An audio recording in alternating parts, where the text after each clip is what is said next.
Now moving on to our next story, Broly takes over the world, I think. Yeah. Look, we haven't seen the movie yet. Because the movie, as of this recording, is not out or it's not out U.S. wide.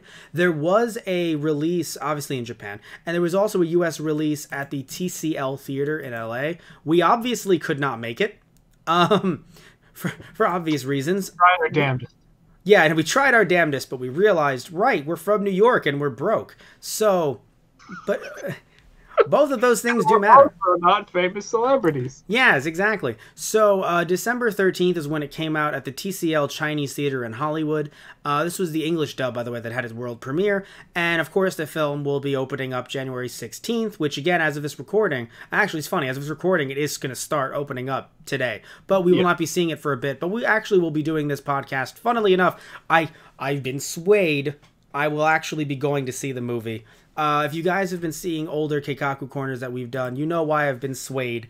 I can see your fist, your iron fist, Tristan. No, but the reason why I was swayed was because originally I was super hyped. Then I thought we saw way too much, and then that was a joke compared to what we actually saw in trailers.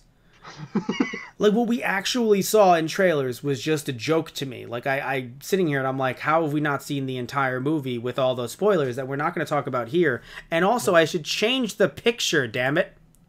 I didn't change the picture because I was too busy looking at the articles. Oh god, I love doing this live. So anyway, so now that we've changed the picture, we're not cutting. We're just moving on.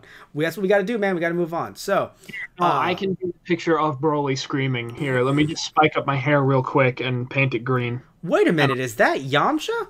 Anyway, so Oh my god. so anyway, the point is, the reason why apparently I wasn't the only one that was swayed, or at the very least, there were a bunch of other people who were not dissuaded in any way, because in Japan, the film opened up December 14th, and it sold more than 820,000 tickets and earned more than 1,050,000,000 yen, which is about 9.26 million in its first 3 days, and it topped the box office in its first weekend. So, yeah. So apparently, it did very well. So Apparently, the people have spoken, and the people have and said, "When Broly now." what I think might have happened is, and I said this to you, Tristan, before we began the podcast, I think that there were a bunch of people in Japan who either didn't see the trailers, or again, like there's these little kids who were like, are they really checking out these trailers? Probably not. Unless they were on television, then they probably didn't see these trailers air. Like, I'm talking about the spoilerific ones. Yeah, I Yeah. mean, I don't know. I guess I just feel like people don't care No. about how spoilery they are. I don't know, man, because I feel like the first ones I was nitpicking, but by the time that we get the last spoiler of a character, I'm like, come on, man. Yeah, even I Like, was a little disappointed in that one. yeah, and Like, and it and took a lot for me to be like, really? no, yeah, it does take a lot for you to be like to get to that point, and like it surpassed it for you. Now, granted, again, I was a lot more at that point than you were because I wanted to square off the movie for a bit, but not like ever watching it, but like going to theaters. Right. But it was just really frustrating that happened. But again, like you're right, some people might just not care, but I think that there are people that care because they sit back and they look at the amount of money that they have and they're like, yeah, I've already seen all the trailers. Why do I have to see the movie? But again, I'm wondering if some people who may feel that way, maybe they didn't go see, like they didn't see the trailers. Because again, not all of these have probably been on television in Japan. Some maybe, but I don't know if all of them were. Right. So again, I think that some people, and of course, if you have a little kid, if you're, a parent who loves Dragon Ball, and then you have a little kid who's like, I want to go see that because, me and mommy and daddy and whoever, we watch Super together on the weekends because it aired on a Sunday morning slot in Japan. Because I So, want to go see a movie and I want to see mommy and daddy go hurrah like the people on screen. I mean, yeah, that sounds about right. Um, so I'm very happy to see your evil laugh audition. So no, it sounded evil like someone from Dragon Ball, like Jiro, just laughing about an evil plan. Anyway, Oh so God! Why do what I if have to be automatically Giro? Holy shit! Well, I'm sorry.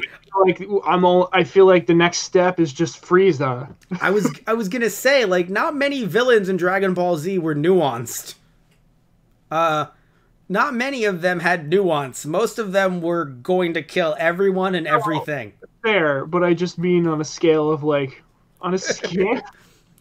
It was just the voice, that's all. Yeah. Anyway, so no, apparently people are really enjoying it. Also, something that I find very interesting, and you and I were talking about this personally. We were wondering why it seems as if more English dub screenings are available than English sub screenings. Now, yes, we do know that the dub is very popular in the I mean, it seems like there are no English sub screenings. There actually are a few, but they're in my neck of the woods because I'm near Manhattan. So, of course, some art house theaters will be able to have both.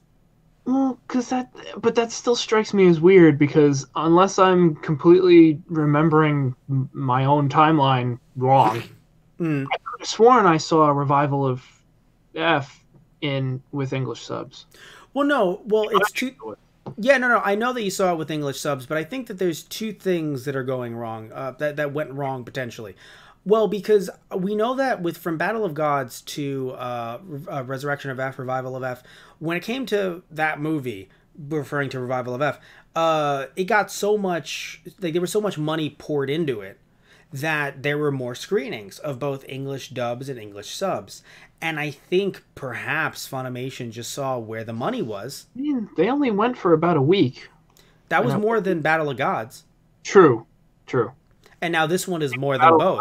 It's only like a weekend, and Yes, like 3 days. Revival of F got like Yeah. not a full week, but like on one day and off the next day, and like alternating. Yes, because you have to remember something, Tristan, and I think we've talked about this before, maybe we haven't. You have to remember that Funimation pays these theaters to rent them out. No, because usually it's the reverse, where theaters are like, what can we do to get your movie to come to us? But in this case, Funimation is actually paying whatever theater rental prices they have for every, in this case, if this movie's an hour 20, they pay for 2 hours. So let's say it's like $500 a room, right? For 1 hour.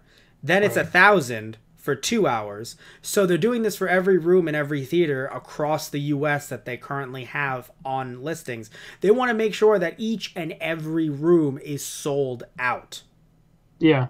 So they can get max returns, because if there's going to be a chance that there's going to be one dub screening and one sub screening, and let's say like 50 people are open in both theaters, 50 go to that English dub and sell it out, and then only 25 want to go to the sub, and maybe there's even another 25 people who are like, I would have gone if it was dub.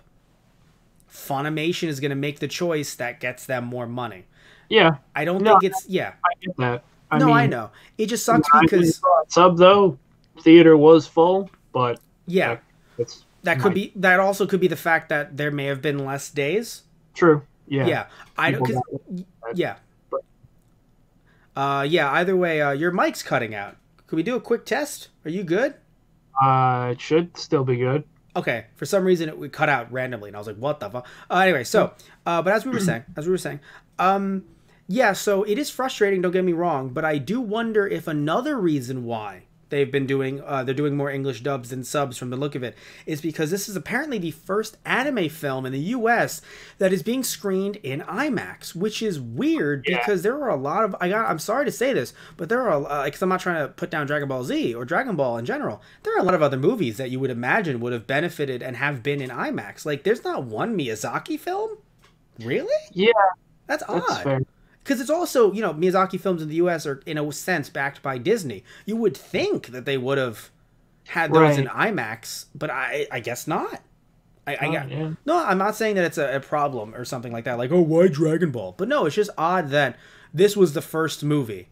Right. Like, I can see why this is, I'm not saying that it is, but if it is, the first anime movie to be, what's it called? To be promoted in Times Square, because I saw an ad promoting it in Times Square and I was like, wow. So if this is the first anime movie to do that, as much as I've loved the Miyazaki films, I get it, right? In that case, but when it comes to IMAX, I don't know. There's so many visually stunning movies that you would Yeah. think some other movie would have been able to get in, unless maybe Funimation is also paying for wall-to-wall IMAX, and God knows if they are doing that, how much that costs. Right. So I don't know. I honestly don't know about that part of it. I just know that it is the first, and that's very interesting. Now, do you know, Tristan? Because we're talking about a bunch of different articles in this discussion. Do you know how we've been transported back to the 90s? Are you aware of how we've been transported back to the 90s? I mean, you made this joke before. I made it off the podcast, but thank you for breaking the illusion. I'm messing with you. We apparently have Broly coming to us in this is only in Japan, by the way. So hopefully we get graced by this much Broly in the US. 4DX screenings, and they are called the Extreme Broly Edition. Right. Now, yeah, it's like the seats will move. There are parts of the movie you see from perspective, and there are even temperature changes and like water effects. So, yeah, if you don't know, Tristan, the idea of 4D, there are some movies that have tried to do this, some theaters that have tried to do this, and it's pretty much not really been a thing in the US. Right. I enjoy this at a amusement park. And I think amusement parks have done this very well. There was one for Terminator that I saw as a kid. I went to Orlando Studios with my dad. I've talked about this before on the channels. Yeah, a bunch of different stuff. But like usually in like podcast form, not like this kind of podcast form, like usually audio. Because I think we gushed about the King Kong confrontation like once. But yeah, so when it came to the Terminator thing, it was like a 4D experience. So like you sat there and like when you saw like the steam on screen, it like came at you and it was like, whoa. So like, and it wasn't even like a ride of any type. It's not like you moved around necessarily like you would on a ride, but it was like a 4D quote unquote viewing experience. And again, this was like the late 90s, early 2000s when I saw this. So you can see that it hasn't really caught on. They've tried to do that with Avatar, Blue People, not Airbender. And they tried to, although with Airbender it'd be hilarious. Like, could you imagine just someone throwing a rock at your face? You get hit with a rock, you get splashed with water, a gust of wind gets thrown at you, and then you're lit on fire. Yeah, welcome to 4D. And so it's like, I didn't realize I had to wear flame retardant suits. I'm actually dying. This is killing me. Anyway, so yeah, that is what is happening. They're getting... No, because here's the thing. Apparently, the reason why they're doing this is because, or like why they're throwing around all those, like, oh, here's the water and everything. This is emphasizing the movie from Broly's point of view. So when Broly dodges, we will dodge with Broly. When Broly, like, gets hit with water, because, you know, when he's powering up over the water, apparently water will spray from a sprinkler around the seats onto your face. I'm just so confused. Because, like, when someone says, here's the 4DX Broly experience, it sounds like a visual dating VR experience where, like, you're dating Broly. So, like, it just seems odd to me that, like, this is what we get. This is the future, Matt. This is 2019. Yeah. You best get ready for your 4D visual dating simulator VR experience with Broly.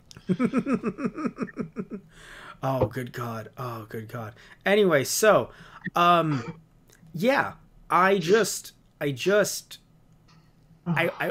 reason why I say it's so 90s is because, like, the X and then calling it extreme, you see why it just comes off as, like, I get you. It just permeates the 90s, but like in the US 90s. That's why it's so funny that it's only being released in Japan. Broly too.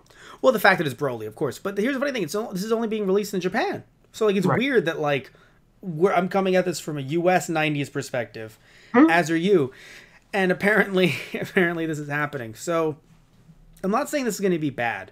This could actually be a lot of fun.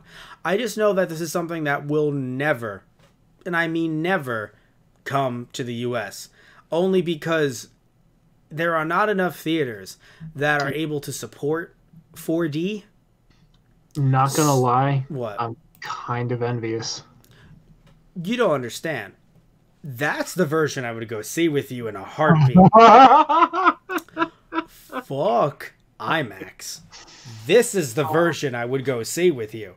Right. But yeah, so I do think that this is hilarious. Who knows, Matt? Give it another 20 years, maybe maybe Universal will build a Dragon Ball Land.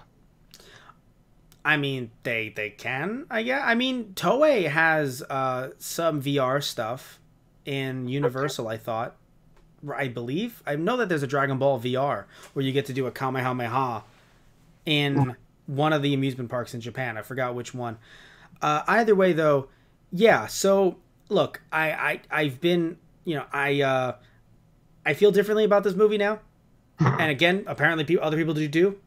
So that's good. I get, because I never wanted this movie to fail. Yeah. I just was hoping that Toei would understand to not do this many spoilers in the future. But apparently they have not learned that.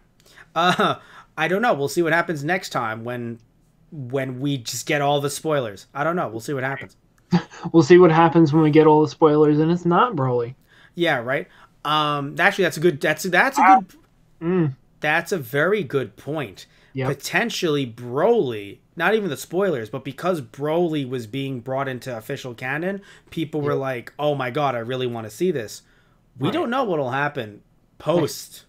Yeah. Also, as of this recording, we don't know how the US numbers are going to look. And we'll probably never know because Funimation has no way to release them. Yeah. I'm sorry, no obligation to release them. No, I'm not saying that it's going to do bad in the US, but like, we don't have those US numbers as of this recording. We only have the Japanese numbers. And again, we can't talk from a Japanese perspective. Yeah. Yeah, that's all I mean. But if I had to make a guess, I'm going to say it's going to do well. I think it'll do well too. But I do wonder how many people might seem swayed against it due to spoilers. I'm not saying it's going to do terribly, but you do wonder. That's all. Either way, I want to hear what you guys think down below. Do you still want to see Broly? Do you still not want to see Broly? But remember that Broly, again, this movie is starting, its release on the 16th, and it's going till the 24th. So now you know when Broly. All right, guys. Broly now.